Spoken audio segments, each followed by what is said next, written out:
Hey there, Mr. Terry, high school history teacher. Welcome back to another History Teacher X video. All right, today we're following up on the conflict between Thailand and Cambodia that's been going on. And a couple days ago, I checked out a Warfronts video that described the context of it.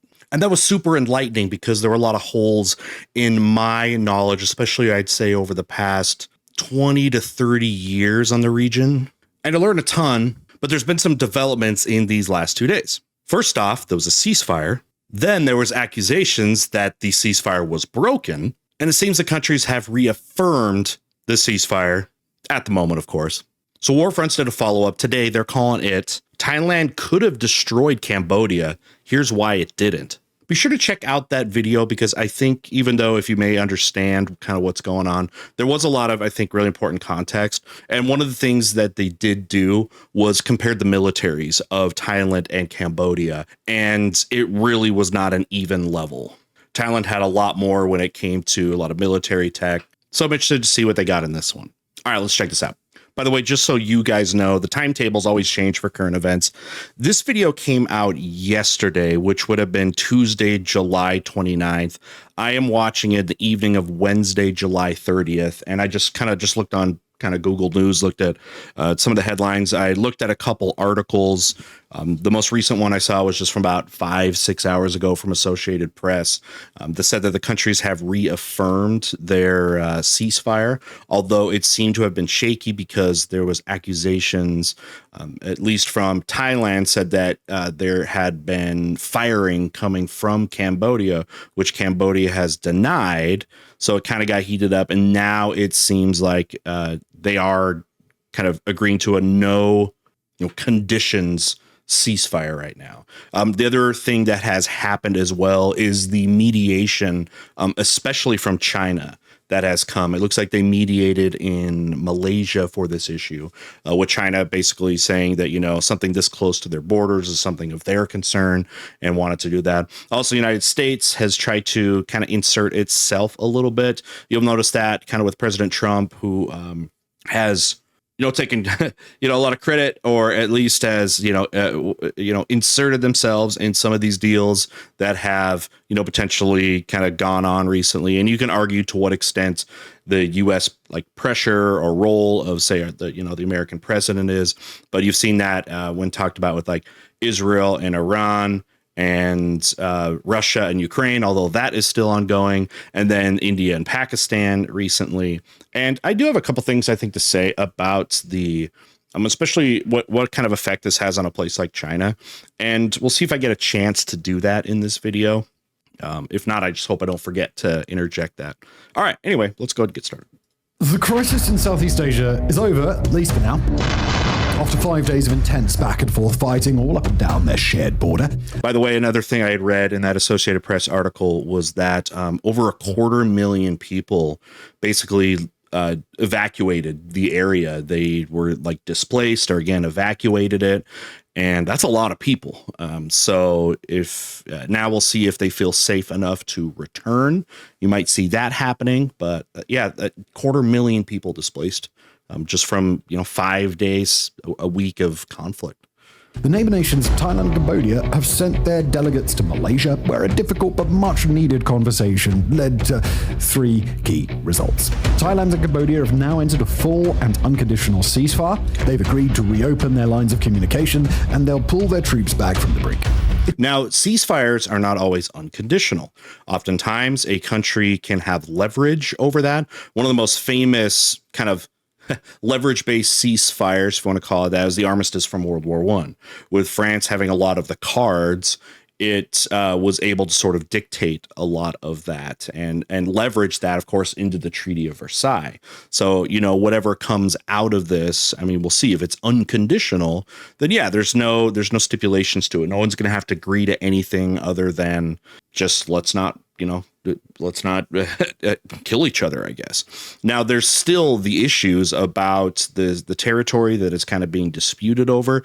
That's going to have to be, discussed, or are they just going to sort of kick that can down the street and deal with it later? So will this ceasefire move into a more long-term agreement about the issues at hand here? That's what we'll still need to see.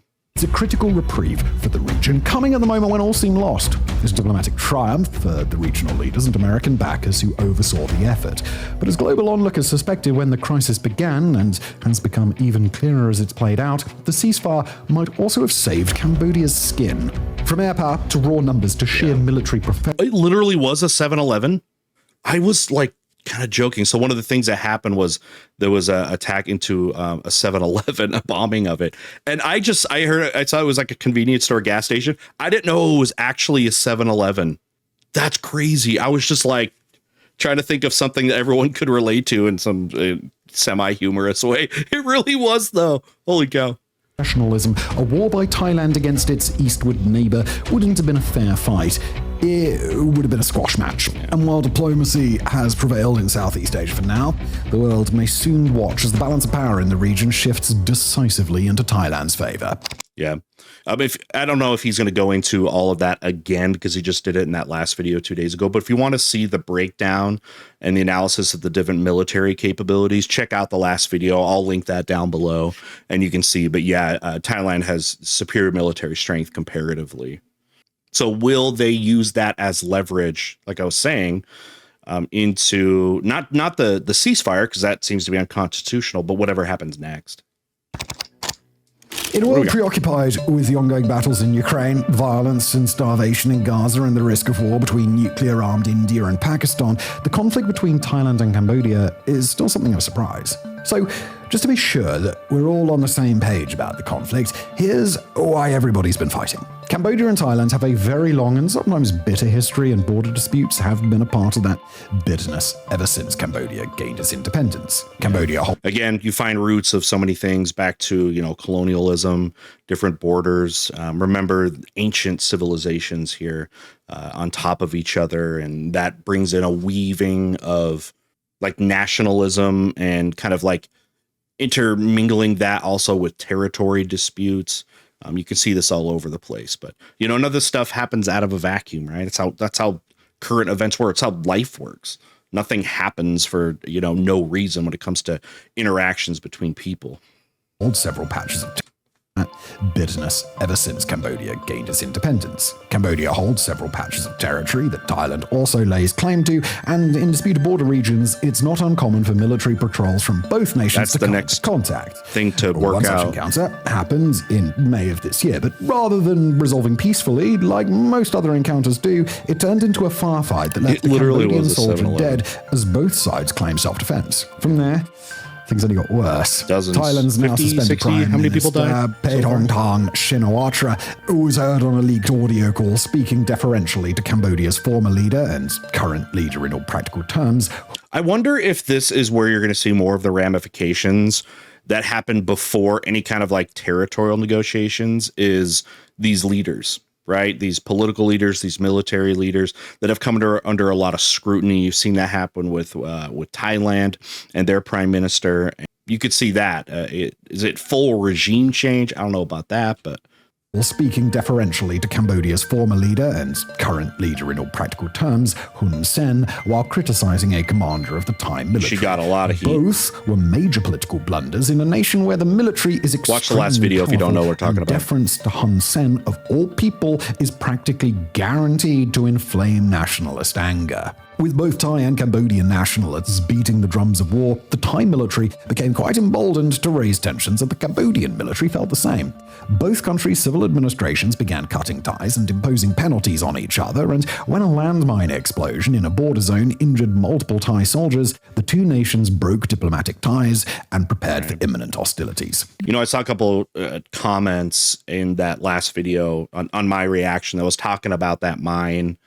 And yeah, it had been, was it a Thai, someone from Thailand, or the Thai soldier was the one that stepped on it, right? But then it's like, I don't know, is it like, you usually don't step on mines on purpose, right?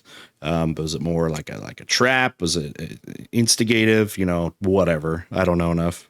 Those hostilities began on the 24th of July, when again each nation accused the other of striking first. in the thickly forested border zone between Thailand and Cambodia, Common. where third-party observers can't safely travel and global intelligence gathering capabilities are not at their strongest, reality can be pretty hard to pin down, especially with both participants looking to give a version of events that represents Right. themselves favorably on the international stage. And the thing about having if you have a state that has a strong nationalist population of any kind of significance, the whole they fired first thing, simply that claim will be believed, right? If you are a hardcore nationalist, you're already primed to believe that the others are the bad guys and your people are by default in the right. So, again, the more nationalist it seems people are, the less they will wait to, maybe see what the details actually are. They'll act very quickly before there's research and evidence brought. And something else we've seen in history, right? But while we don't know for sure who shot first, we know what happens Guido. in the following days. On the 24th, Thai F-16 fighter jets launched airstrikes across the border against multiple targets. Air superiority while is Cambodian very strong for the multiple rocket Thai. launchers rained down projectiles onto Thai territory.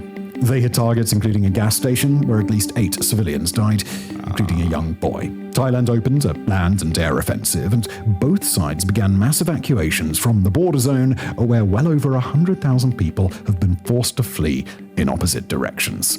Wait, what was the number? Because I heard another one. Where well over 100,000 people have been forced to flee in opposite directions. Yeah, the Associated Press article I just seen said I think 260,000. So I don't know where that number is, but I mean, you're still talking 6 digits. So don't know where that was, where that data is. But the one I had read, that article at least came out later than this one. So if it's recency that makes it a little bit more accurate, then it's higher than I guess what he's saying.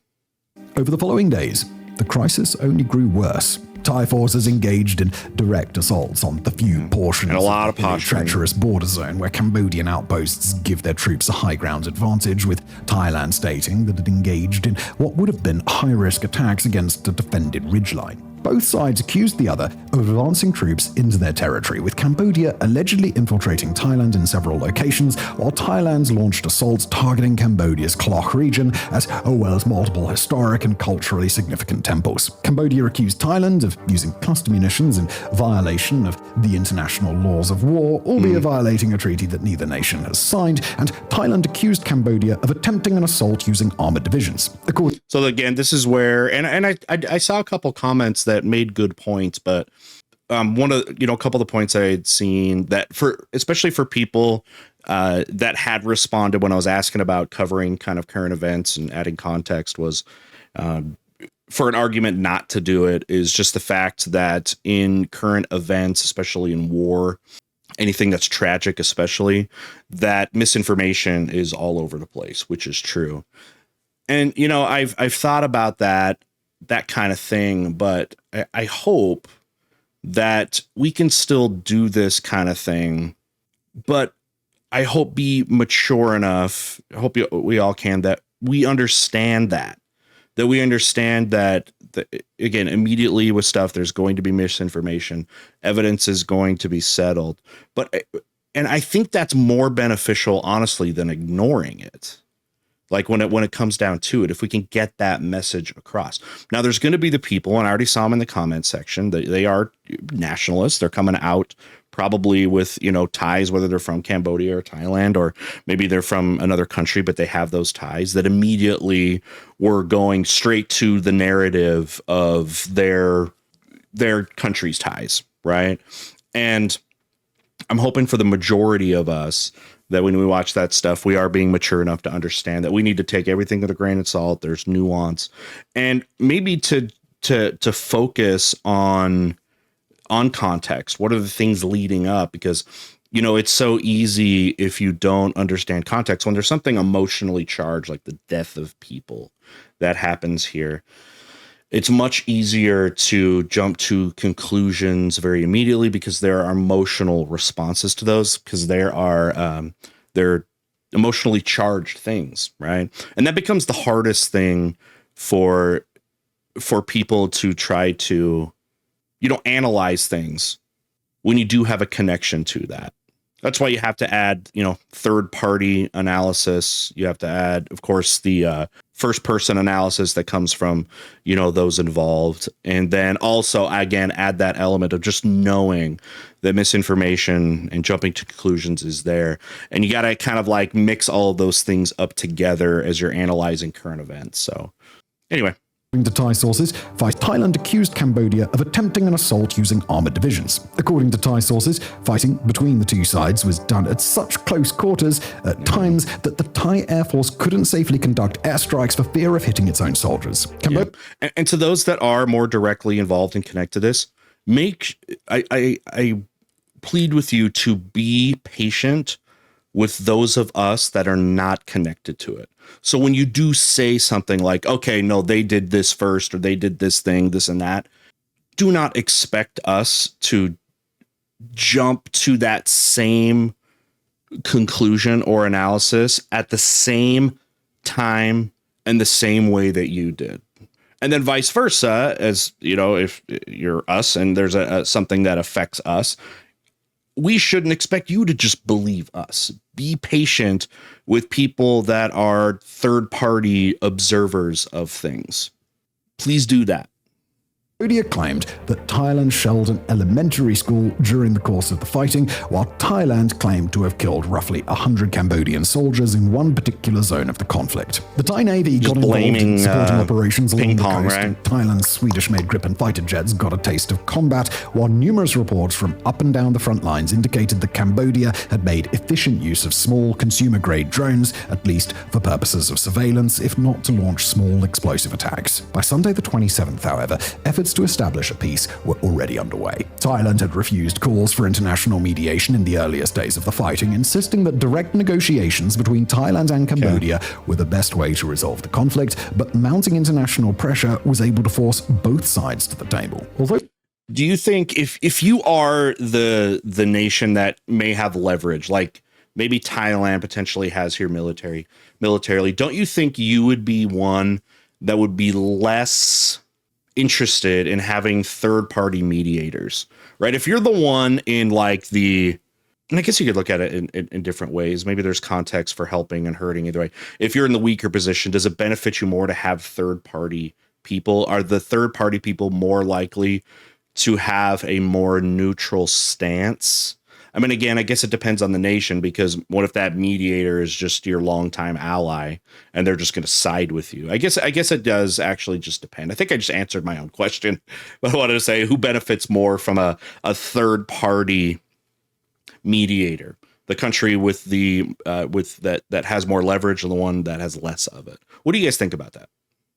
Reports of ongoing gunfire and shelling suggested that the conflict was still underway in the border regions. The leaders of both Thailand and Cambodia were able to make their way to the Malaysian city of Putrajaya, not far from Kuala Lumpur. Mediated by Malaysia's Prime Minister with involvement from American and Chinese diplomats, the leaders of both nations agreed to the terms of a ceasefire, with US President Donald Trump indicating that the prospect of future trade deals was used as leverage against both nations. Yeah. And what I'd read in that article was, basically what Trump came in saying is United States is in trade negotiations with a lot of countries around the world about tariffs and, those sort of things. So he basically was using that as leverage, I guess, in saying like, hey, Thailand, hey, Cambodia, all of our trade deals, we're going to pause them until you guys get a ceasefire. So is that good leverage? Is that healthy leverage? Does that make these countries want to grow closer?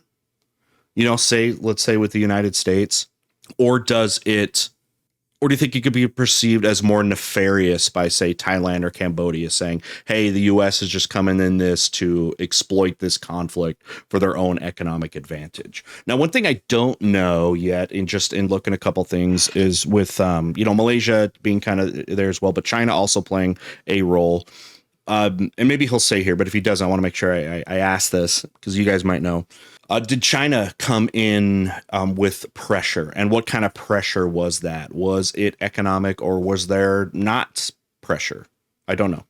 By the end of the day, on Monday, local time, the Thai and Cambodian PMs had each agreed to an unconditional ceasefire, shaking hands in a photo op as the announcement went out.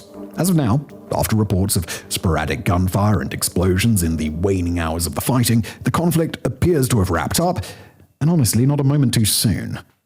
Massive disparity. Okay. Now, in the wake of this so he's going to go over it's not this. yet possible to get an accurate count of casualties from either nation. Again, numbers from third-party sources are scarce in this particular combat zone, and both Thailand and Cambodia are interested in downplaying their own losses in order to create a perception of victory. So you say third-party sources are rare on this, which becomes hard, you know, if you're someone like Warfronts here is third party as well. They're going to sources, right? Like they're not, there's no boots on the ground reporters, I assume, from Warfronts.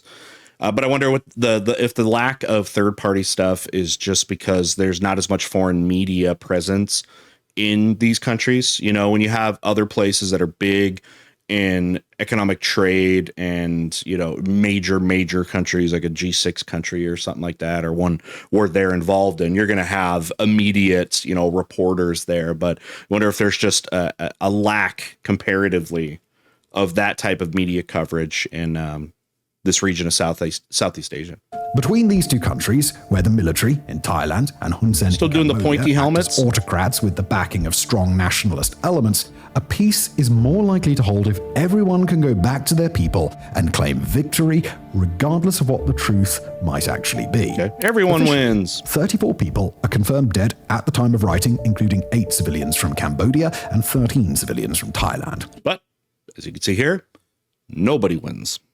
In Cambodia, a major general was confirmed to have died in an artillery strike. Dozens of civilians and soldiers are listed as wounded on both sides, and over 200,000 people are believed to have been temporarily evacuated from their homes in the border zones, although people whose homes have remained intact will hopefully begin resettlement in the coming weeks. But although it may take some time for more... How much damage or attacking happened in these civilian home areas? Was there really any? I mean, I've heard some of these other sites, but like, are these people going to be returning to, like, is there a chance they return to some ruin? Doesn't seem like it as much. Accurate and extensive damage reports to in the coming weeks. But although it may take some time for more accurate and extensive damage reports to emerge from the combat zone, one thing is already clear. What? If it had continued, this war between Thailand and Cambodia would not have been a fair fight by any stretch of the imagination. In fact, although close-quarters border skirmishes appeared to inflict casualties on both sides, the 5 days of open conflict that we've just witnessed were more than enough to confirm what international conflict analysts already suspected. Not only is Cambodia's military far smaller and far weaker than Thailand's, but any prolonged war between the two nations would only have resolved in one direction.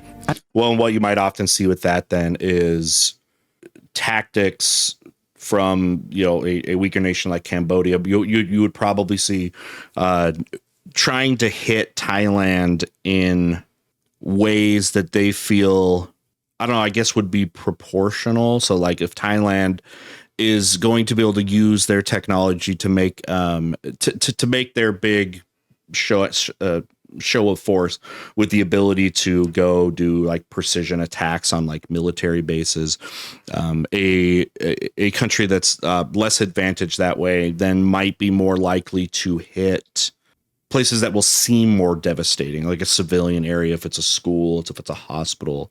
That's usually how you want to say, I don't know if say like how the weaker, more disadvantaged country might feel like that, like equals the playing field in some way, because it's just like the amount of damage you can impact would be different that way. I don't know. What do you think about that? And here's what we knew before the conflict began. Just on the basis of sheer numbers, the active duty Thai military outnumbers the active duty Cambodian military by a factor of roughly 5-1, in a disparity that grows to roughly 9-1 when reservists are factored into the mix. The Royal Thai Army has access to over 100 modern main battle tanks and nearly 500 additional older model and light tanks, while Cambodia's best tanks went into serial production under Mao Zedong in China in the 1960s. Thailand's Air Force. Now, the one thing that would be different too, though, is if you do invade a country, boots on the ground on a nation, then that pretty much by default puts the civilians into, well, many civilians into militia type activities where they will then increase their numbers based off of that.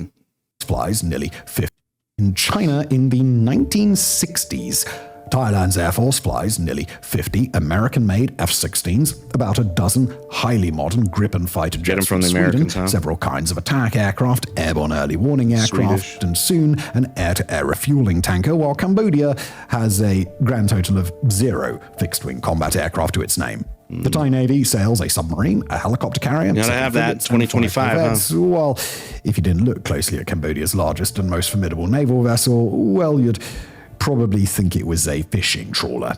But what the conflict... Not historically been necessarily like a naval empire. See a lot more of that historically with like with Malaysia, and more of the ones a little bit more southeast of Cambodia. Historically, big trading empires and stuff. A lot of those land empires in both Thailand and Cambodia were bigger land powers than many of those Southeast Asian countries. Well, you'd probably think it was a fishing trawler. But what the conflict revealed about the military disparity between Thailand and Cambodia was even more disheartening for the Cambodian armed forces. Cambodia's air defenses, consisting mostly of point-and-shoot anti-aircraft guns, proved entirely incapable of stopping Thailand's Gripens and F-16s, which flew deep into Cambodian territory to carry out airstrikes instead of using long-range standoff weapons. Thailand's troops, well-funded and trained in the style of a modern Western military, proved capable of both defending and seizing positions with competency, while video footage from the front lines tended to show two things in common between most of Cambodia's visible soldiers: a noted disdain for shirts of any kind, and clear preference for sandals over combat boots. I mean, let's be honest, it's July in the jungle. The humidity, it's probably hot as crap. I don't know. I might be wearing that. I mean, if it's not like armor, if you don't have, the accessibility of like armor in some way, then I guess you might as well go shirtless, right? Especially if you don't need camo, or camo won't help you. While both sides are alleged to have targeted civilian or cultural targets, it was Cambodia that repeatedly sent rockets crashing into civilian areas, suggesting that Cambodia was either deliberately targeting civilians, unable to properly target its rockets, or operating based on shoddy real-time intelligence, none of which are really promising signs. That's what I was wondering if, like I was saying earlier, do you think this is going to be more common? I mean, there's plenty of the weaker nation to, I don't know, I guess be more willing to bend some of the, I guess, ethics of war, if you want to look at it that way.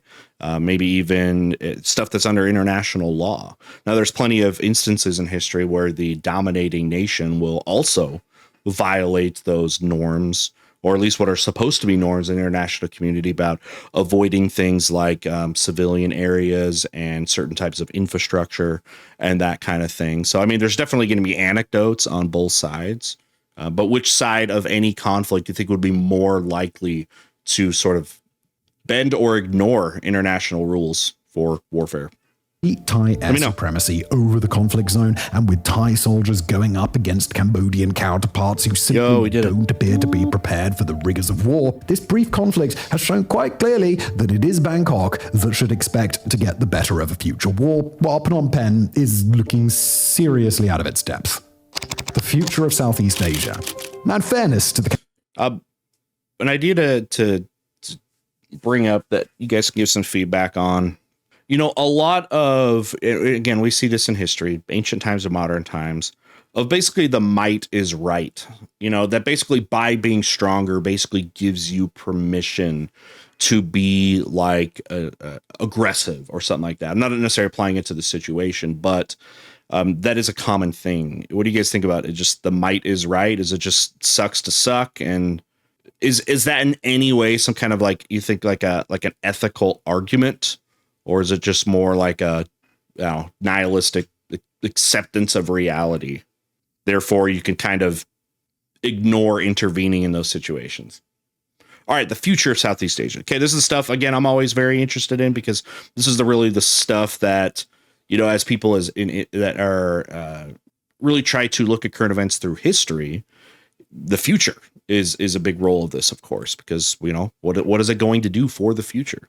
Cambodian authorities. The military disparity between themselves and Thailand does seem to be something. Will Cambodia try to militarize more now? Before the fighting ever broke out. That's a question. Even before it seemed as if a direct conflict was inevitable, Cambodian leaders were already pushing hard for international intervention to draw down tensions, while Thailand had consistently indicated that it wished to settle its issues with Cambodia directly. I asked you guys that before about like which side in a conflict benefits more from third-party mediation.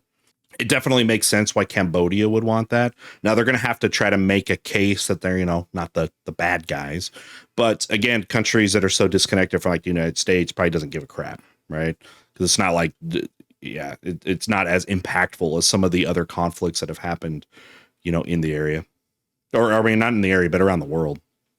Say like an Israel, Palestine, or a Russia, in Ukraine, where there are more ties. That disagreement represents a far broader truth about the relationship between these two nations. Cambodia, the obviously weaker and poorer nation, has a history of rulings in its favor in international courts around its disputes with Thailand, including in territorial disputes over the very same border zones where the initial violent confrontation between Thai and Cambodian patrols took place. That would then make sense why another additional reason why Cambodia would be more likely to accept third party intervention is because they do have a historical context of being on the beneficial side of that. There you go. History helping explain the present. By contrast, Thailand prefers a direct approach without international mediators because that's precisely the place where the power disparity between these two nations have less to gain. Is most meaningful. As Thailand's military understands all too well, it can do as it sees fit with Cambodia as long as the international community doesn't decide to come to the rescue. Right. So with that power imbalance in mind, it's kind of worth asking, why did Thailand agree to a ceasefire if the results of battle thus far would indicate that it's head and shoulders above its regional rival?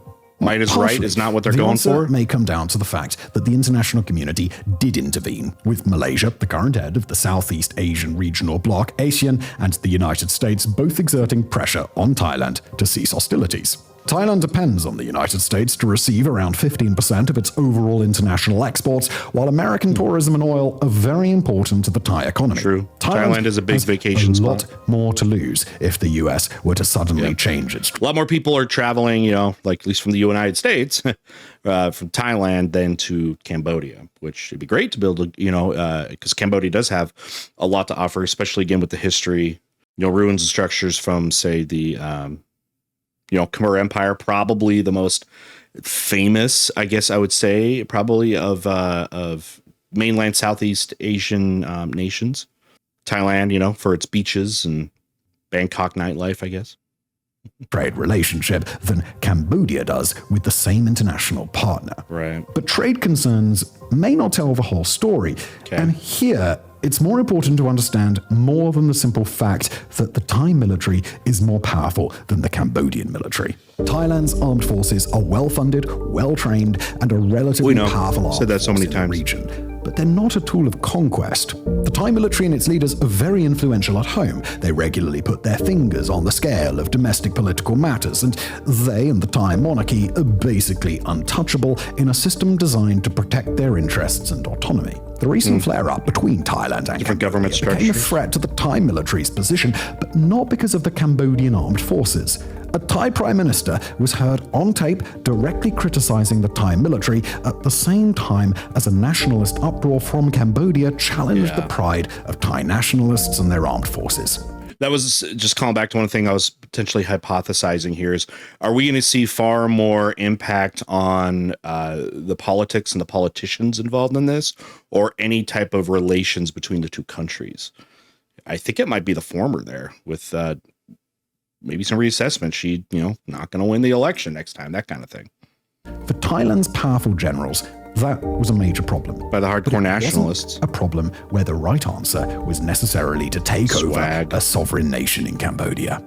After these few days of conflict, the Thai military seems to have checked all the necessary boxes to protect its position. It's reasserted its military dominance over Cambodia, it's now working with an acting prime minister who recently served as Minister of Defense, and for Thailand's own nationalist wing, it can claim victory over an enemy that killed Thai civilians and even children indiscriminately. So that's why they're saying maybe Thailand is doing what they're doing and allowing and inevitably being okay with third party intervention and a unconditional ceasefire, that even with those, it can still be seen as a victory for the status quo in charge of Thailand. Okay, I get that.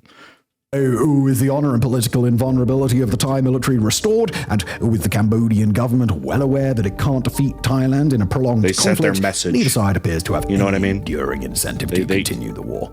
With any luck, these 5 days of open conflict between Cambodia and Thailand will go down as an isolated incident, a one-time explosion of violence that isn't to be repeated. But as we go forward, it is worth remembering just how easily this all spiraled out of control, just how politically expedient it was for the Thai military to start and then wrap up this crisis, and just how easy it would be for Thailand to restart hostilities if ever that was to Thailand's benefit. Thank you for watching. All right, so we'll see if this is actually the end of the conflict, but kind of how they ended the video, I think the thing I guess we need to think about now most is what are going to be the long-term consequences. So some other things that I think weren't talked about here that, I'm thinking about with Thailand clearly being able to show its military superiority. Do you think that could then lead to a movement in Cambodia and maybe even civilian push towards investing more in their military if they can? Are they going to want to try to bulk up, right? Because Thailand has kind of shown its hand, at least in the sense that they were able to show that superiority. And if the other effect is, obviously if Cambodia can't put that together as far as, whatever it's going to take for them to grow their military, will that then change for them the way that they interact with Thailand in conflicts going forward? Just being able to kind of see firsthand that conflict would not do very well for them. I think those are a couple of the outcomes also to consider here. But with that, love to hear what you guys have to say. Let me know down below. All right, we'll see you next time. Bye.